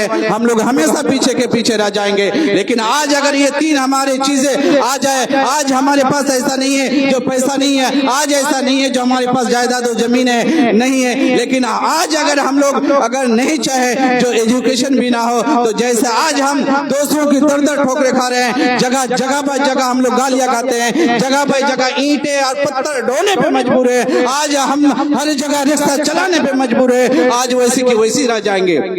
भाइयों दोस्तों, ये आज मुझे इस जगह पे रहकर, आज इस जगह पे रह के बोलने में बड़ी खुशी हो रही है, लेकिन शर्म भी आ रही है। इसलिए शर्म आ रही है कि आज आपके पास में एक ऐसा एजुकेशन का इदारा है, आज एक आपके पास में एजुकेशन का गवारा है जो लोग दूर दूर से आकर यहाँ तालीम हासिल करते हैं और एक से एक बनकर यहाँ से निकलते हैं। लेकिन हमारे किशनगंज वाले के आसपास आज एक भी लोग आगे नहीं देख पाते जो ब्यूरोक्रेसी में घुसे, कोई आईएएस बने, कोई एजुकेशन पाकर ऊंचे पोस्ट पर पहुंच जाए, जो हमारी बातों तक पहुंचने के लिए, सिस्टम को जानने के लिए, सिस्टम को बताने के लिए कोई आदमी पहुंचे। हजरत, ये हमारे शेख लोग हैं, ये हमारे हजरत उस्ताद लोग हैं जो आज हम लोग को तालीम दिए, आज हम लोग को डंडा मार कर भी हम लोग को पढ़ाया है और आज हम लोग अपनी मेहनत और मुशक्कत से आगे बढ़े।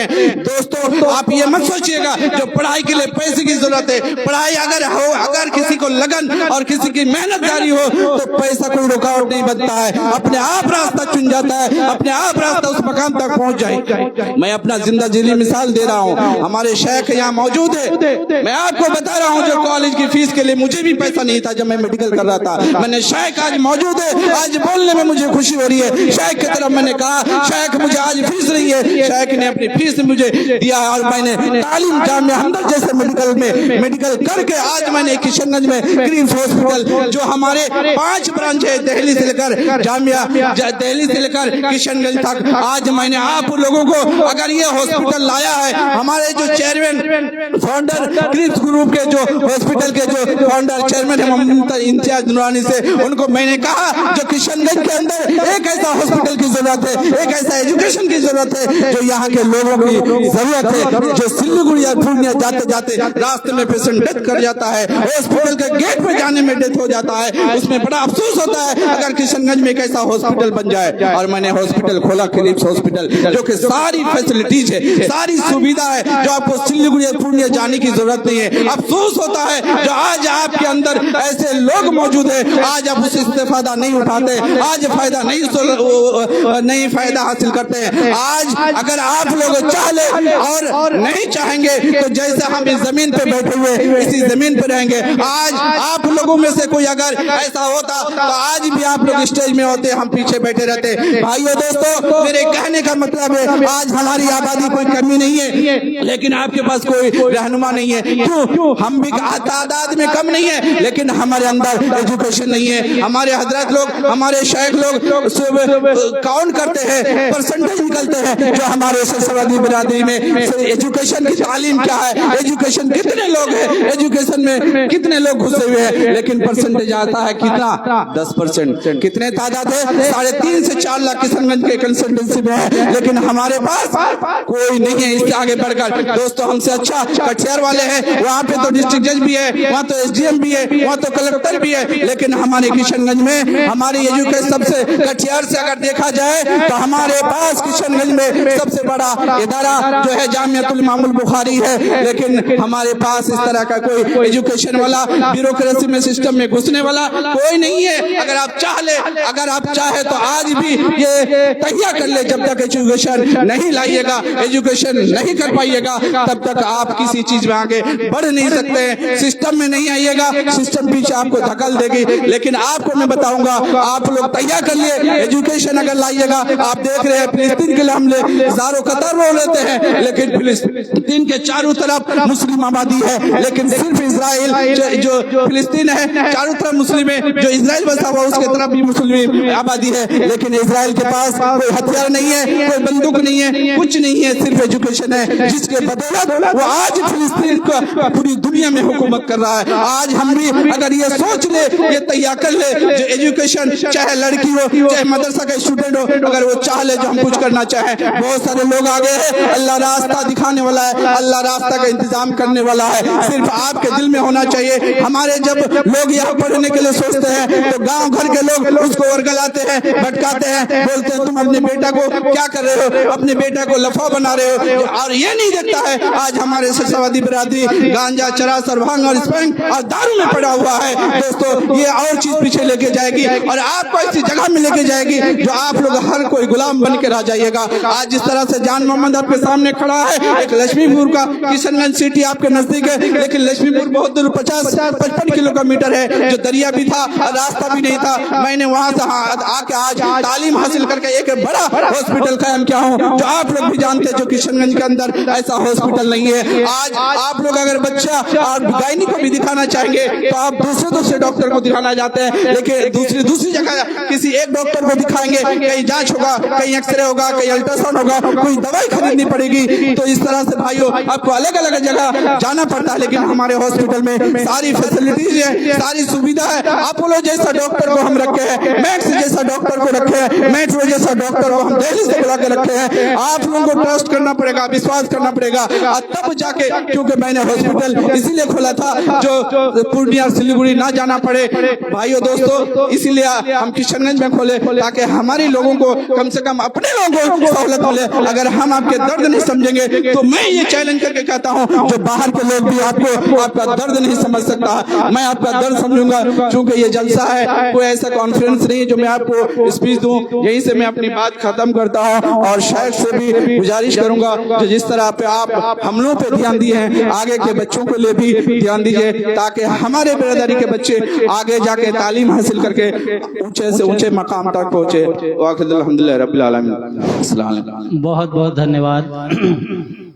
यह हम सभी के बीच एक जीता जाता मिसाल है। हम ही लोग जैसा एक बच्चा पढ़ लिख करके आप लोगों के सामने आज इतना बड़ा मुकाम तक पहुंचा है। हम सब के बीच तशरीफ फरमा जितने भी मेहमानान हैं,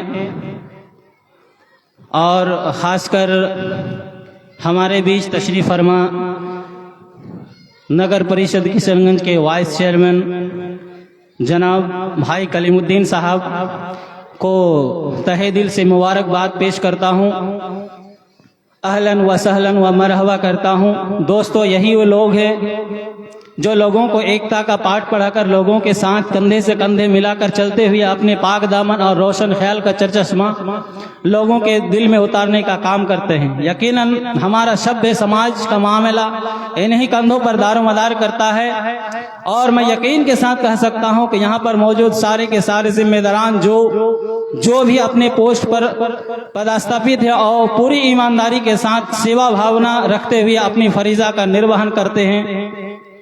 दोस्तों, ऐसा लग रहा है कि मंच पर मौजूद गार्जियन स्वरूप व्यक्तियों का व्यक्तित्व और दिल ईमान की हरारत से रोशन है।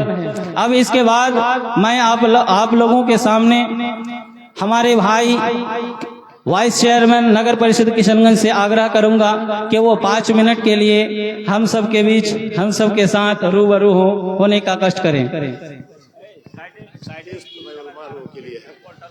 अस्सलाम वालेकुम रहमतुल्लाहि व बरकातुहू। मुंतज़िमीन हजरात, जो लोग इंतजाम में हैं, जिन लोगों को जिम्मेदारी दी गई है, वो लोग थोड़ा देख लेंगे, थोड़ा पुआल वगैरह साइड में और अगर बिछा देंगे, जगह बना देंगे तो लोगों को बैठने की जगह हो जाएगी और लोग शांतिपूर्वक बैठकर जलसा सुन पाएंगे।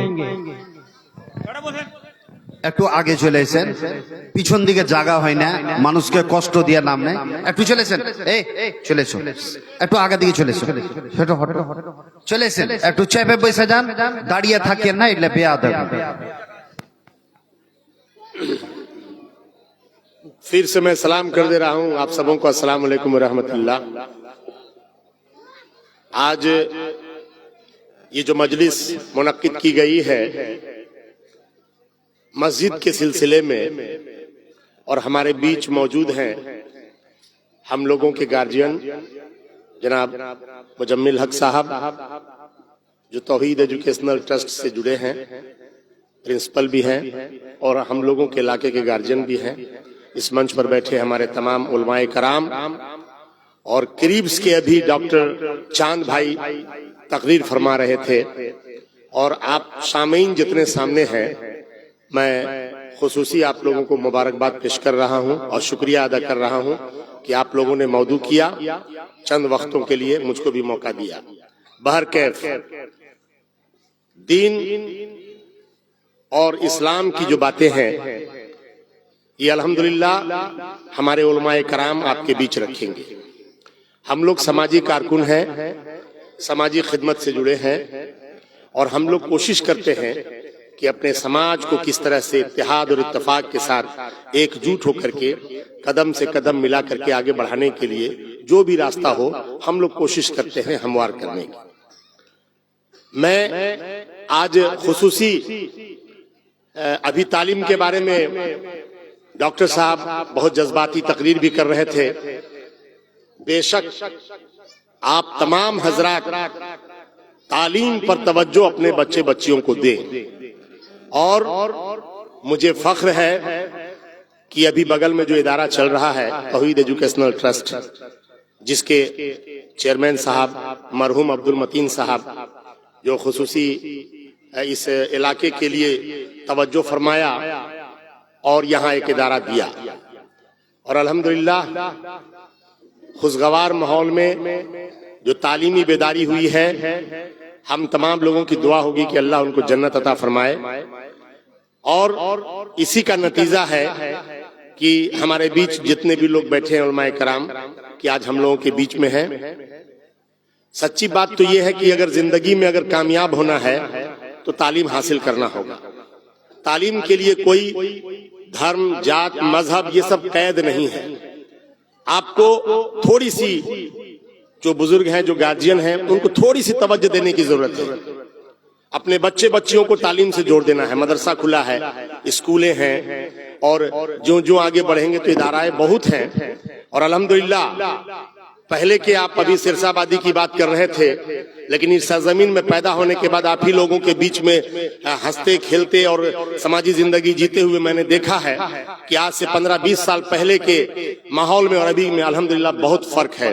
अभी एक मैं मिसाल दे रहा हूं, शायद टेउसा का एक बच्चा हम और आपके बीच का ही लड़का कंपटीशन कम्पीट किया, डॉक्टर इंजीनियर तो हैं लेकिन बीपीएससी कम्पीट करके एक बड़ा officer revenue Bihar state level का बना। ये हम लोगों के लिए खुशी की बात है, और सिर्फ इसलिए कि उसने मेहनत से तालीम हासिल की।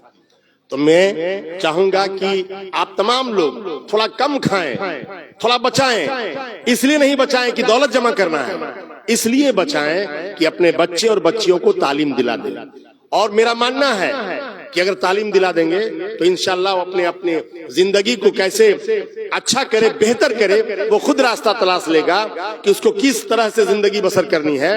तो वो इसलिए तालीम अगर हासिल करेगा तो अल्हम्दुलिल्लाह वो हासिल कर लेगा। और रह गई बात मदरसा है, मस्जिदें हैं, ये तो बनना है और इसको भी सजाना है। मस्जिद के बारे में तो हम लोग सुनते हैं बुजुर्गों से, उलमाए कराम से, कि मस्जिद बनानी भी है लेकिन मस्जिद का पेट भरना भी है। और इस मामले में अल्हम्दुलिल्लाह आपकी बिरादरी और हम तमाम लोग जो दीन और इस्लाम से जुड़े हैं मस्जिद का एहतमाम करते हैं, लेकिन खुसूसी कोशिश ये करनी है कि मस्जिद का पेट भरे। अगर मस्जिद का पेट भरेगा तो अल्हम्दुलिल्लाह मैंने सुना है कि मस्जिद दुआ भी करती है, और मस्जिद का पेट भरेगा, मस्जिद दुआ करेगी तो हम लोगों का खैर होगा, हम लोग हर मेयार पर इंशाअल्लाह आगे बढ़ेंगे। और मस्जिद खाली अगर रहेगी, हम ईमान वाले मुसलमान हैं, और मस्जिद अगर खाली रहेगी तो शायद मस्जिद हम लोगों के लिए सब कहते हैं लोग की बदुआ भी करती है, लेकिन ऐसा होने नहीं देना है। हमारे मोहल्ले के बीच में मस्जिद है और अल्हम्दुलिल्लाह ये तो खैर लोग हैं, हम भी कभी नमाज पढ़ा है तो लोग रहते हैं, लेकिन इतराफ में भी जो मस्जिदें आप लोग कायम कर रहे हैं तो कोशिश कीजिएगा कि मस्जिद के साथ साथ मस्जिद का पेट भी भरे। और रह गई तो हम लोग तो मैंने पहले ही कहा कि हम समाजी जिंदगी जी रहे हैं। समाज में जो मामलात है, समाज में जो भी जरूरियात है, जो हमारे बूते हैं, जो हमारे तई है, मैं कोशिश करता हूं कि आप लोगों की खिदमत में लगा हूं। और अल्हम्दुलिल्लाह 30 बरस से जायद मेरा भी हो चुका है समाजी खिदमत का। छोटी छोटी जगह तो मिल ही रही है और आप लोग की दुआ से, और मेरी कोशिश रहेगी कि इंशाअल्लाह आपके साथ साने बसाने, मतलब कदम से कदम मिलाकर जहां जरूरत हो समाजी और कौमी मिल्लत की भी, तो अल्हम्दुलिल्लाह हम लोग खड़े रहते हैं। और इसी यकीन के साथ कि जब भी हमारी जरूरत हो आप लोग आवाज दे, जो जायज है उस पर हम कदम से कदम मिला करके आप लोग के साथ रहेंगे। इन्हीं अल्फाजों के साथ एक बार मैं तहे दिल से आप लोग का शुक्रिया अदा करता हूं और अपना पूरा वक्त उलमाए कराम को देता हूं कि दीन और हदीस की बातें बताएंगे और सिर्फ सुनेंगे नहीं। मेरी गुजारिश होगी कि जो बताया जाएगा उस पर अहद करके अमल करने का कोशिश कीजिएगा कि अहद करें और अमल करें। इंशाअल्लाह हम लोगों की जिंदगी बेहतर होगी। हम लोगों को कोशिश ये करनी है कि हम लोग की जात से किसी को तकलीफ नहीं हो, और इस्लाम मजहब का मानने वाला कभी किसी को तकलीफ नहीं देता है। ये मेरा खुद का सोच है और अल्हम्दुलिल्लाह तमाम इस्लाम वाले इसी सोच के साथ आगे बढ़ रहे हैं। बहुत बहुत शुक्रिया। अस्सलाम वालेकुम। वालेकुम अस्सलाम व रहमतुल्लाहि व बरकातहू। बहुत बहुत शुक्रिया। मोहतरम हाजरीन, हमारे बीच दो मेहमान खुसूसी, एक डॉक्टर साहब और जनाब कलीम साहब तशरीफ फरमा हैं और बहुत ही कीमती बातें समात फरमा रहे थे। आपको ये मैसेज देना चाह रहे थे कि आज यूनिवर्सिटी इतना बड़ा इदारा आज हमारे घर के और गांव के बाजू में है। होना तो ये चाहिए था कि घर घर इल्म का रोशन, हर हर घर में इल्म होता, हर हर घर में बच्चे पढ़े लिखे होते, लेकिन ऐसा नहीं है। लेकिन इसको आम करने की जरूरत है, इसको समझने की जरूरत है कि घर के बच्चों को हम यूं ही उसको जाहिल बना करके, अनपढ़ बना करके उसको ना छोड़े, बल्कि इदारे में दे करके हर घर में तालीम को आम करने की जरूरत है। मेरे भाइयों, तालीम आम होगी तो इंशाअल्लाह हम लोग, ये गांव समाज के लोग तरक्की करेंगे। और हम ये मैसेज देना चाहते हैं कि ये हमारे गांव समाज के लोग काश्तकार हैं, कंधे से कंधे मिला करके मस्जिद को आगे बढ़ाने की कोशिश करते हैं, लेकिन फिर भी काश्तकार लोग हैं। और हमारे बीच जो दो मेहमान खुसूसी हैं, आप ही जैसे शख्सियत से इंशाअल्लाह ये मस्जिद को हम आगे तक लेके जा सकते हैं। आप जैसे शख्सियतों की ताउन की एक मोटे रकम की जरूरत है। इंशाअल्लाह हमें भी उम्मीद है कि इंशाअल्लाह आप लोगों के ताउन और आप समाज के ताउन से इंशाअल्लाह ये मस्जिद फिर आगे इंशाअल्लाह तरक्की करेगा। मोहतरम हाज़रीन, हम सब मिल करके इंशाअल्लाह इसके हमारे बीच फजीलतुल शेख जनाब इमदादुल हक मज़ाहिरी साहब आएंगे। इंशाअल्लाह आप लोग बढ़ चढ़ करके ताउन करने की कोशिश करेंगे। जज़ाकुमुल्लाह खैर। रशीद वगैरह का तो ऐसा कुछ है नहीं। खामोशी से न लेना है। नहीं, जैसा आपका। अच्छा, खामोशी से खामोशी। जी जब जरूरत होगा हम खड़े रहेंगे।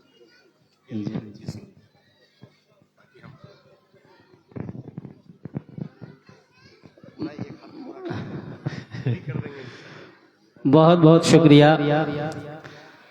हम सभी के भाई कलीमुद्दीन साहब ताउन की निस्बत से कुछ रकम अदा किए हैं।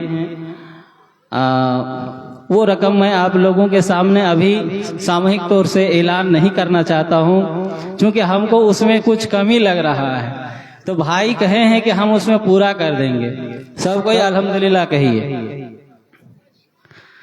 अब इसके बाद प्रोग्राम को आगे बढ़ाते हुए बहुत देर से तकरीर का और एजुकेशन के संबंध में चर्चाओं से हम लोग जुड़े हुए थे।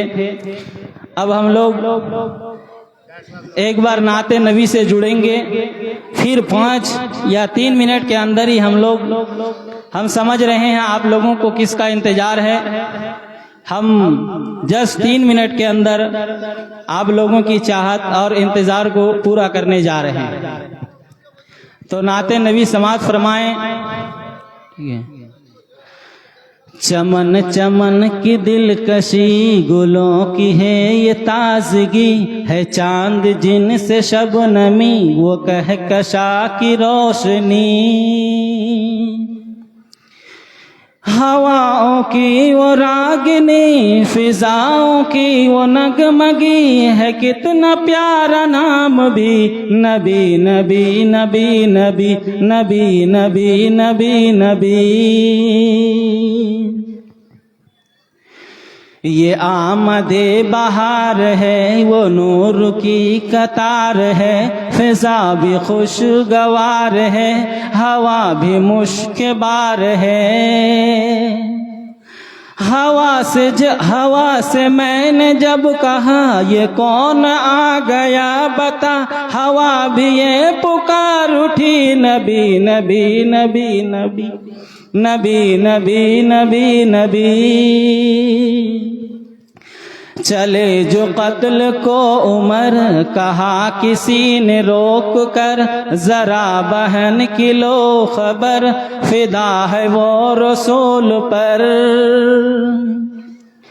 जरा बहन की लो खबर, फिदा है वो रसूल पर। वो कह रही है हर घड़ी नबी नबी नबी नबी नबी नबी नबी नबी।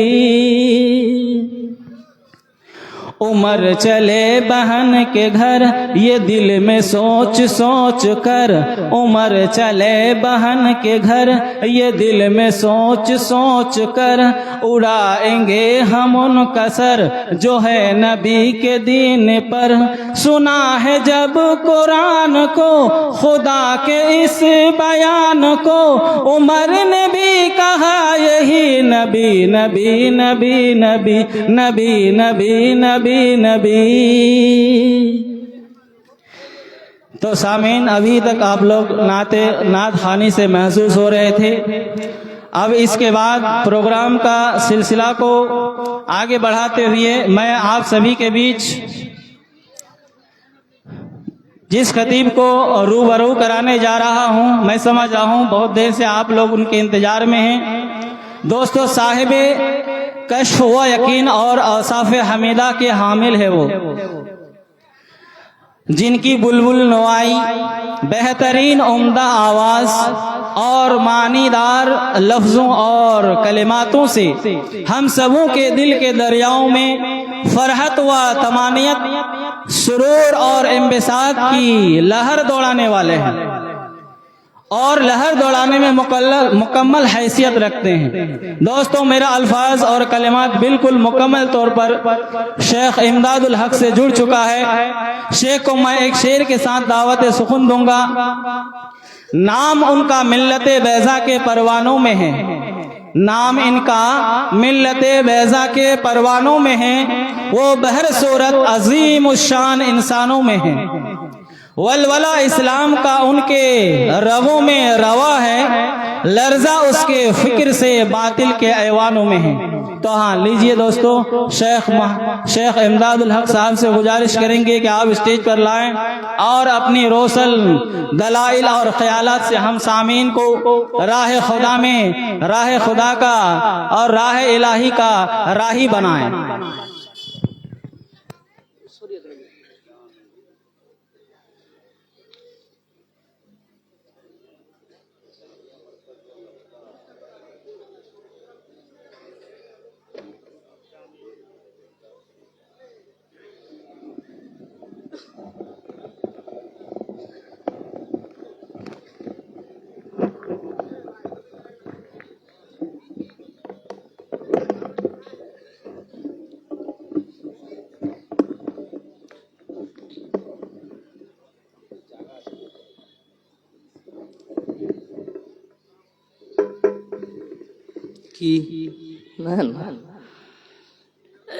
السلام علیکم ورحمۃ اللہ وبرکاتہ۔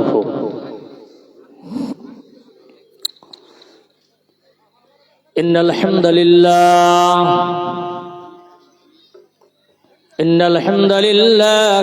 نحمده ونستعینه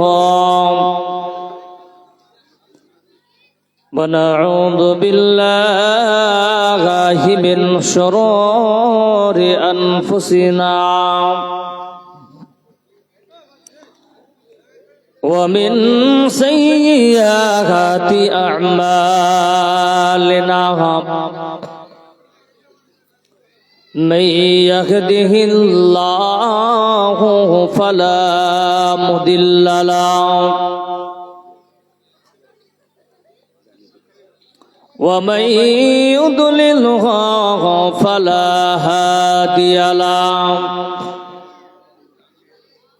وأشهد أن لا إله إلا الله وحده لا شريك له، الذي أرسله بالحق بشيرا ونذيرا وداعيا إلى الله بإذنه وسراجا منيرا، أما بعد فإن خير الحديث كتاب الله وخير الهدي هدي محمد صلى الله عليه وسلم، وشر الأمور محدثاتها وكل محدثة بدعة وكل بدعة ضلالة وكل ضلالة في النار۔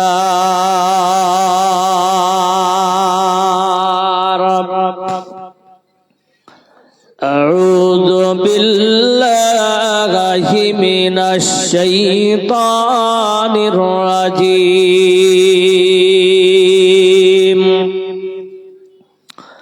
بسم الله الرحمن الرحيم، إنما المؤمنون الذين إذا ذكر الله وجلت قلوبهم وإذا تليت عليهم آياتهم زادتهم إيمانا وعلى ربهم يتوكلون،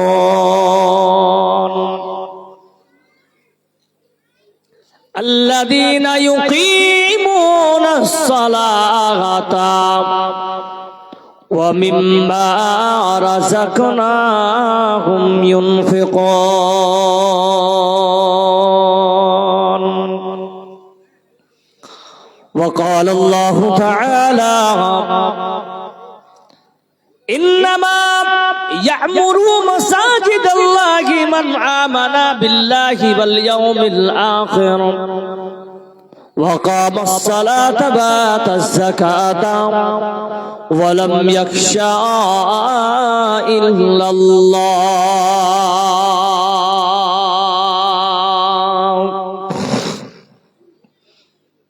وقال النبي صلى الله عليه وسلم من بنى لله مسجدا بنى الله له بيتا في الجنة.